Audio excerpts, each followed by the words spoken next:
Wanted to give you all a brief update. We did update a couple of sections in the article, some new information. First are collections. We received this question.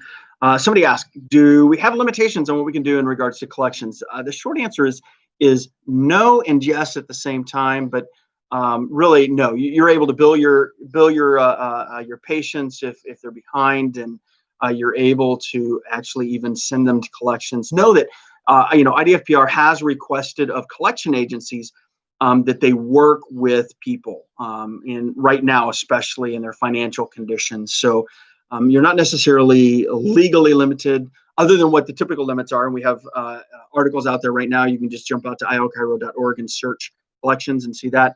But I encourage you to look over the section if you've got this question or concern, and hopefully it'll answer all the questions that you may or may not have. Additionally, this is the other, I guess, big update, but it's not really that big. Remember yesterday I told everybody that although Illinois appears to be moving into phase 3 on Friday, the city of Chicago, so inside the city limits of Chicago, they are not moving into phase 3. So you will be impacted differently. Late yesterday, Mayor Lightfoot released the Chicago plan for phase 3. We're still doing some analysis of that plan versus the state of Illinois plan. Out of the gate, there's one thing that may impact if you are utilizing massage therapy and relaxation massage therapy, non-medically necessary massage therapy in your office, then your space usage is going to change. The state of Illinois, beginning on Friday in phase 3, will be at 50%, but the city of Chicago, whenever they enter phase 3, will be at 25%. So you're going to want to look over that information. In fact, we've got it in there, links to the plans and everything else. That's one of the things that stood out as a significant difference. Now, remember, between the plans, you actually have to look at both of them. You can't just say, okay, I'm going to do the city of Chicago thing, or okay, I'm going to do the state thing. It's whichever is more stringent that you have to follow.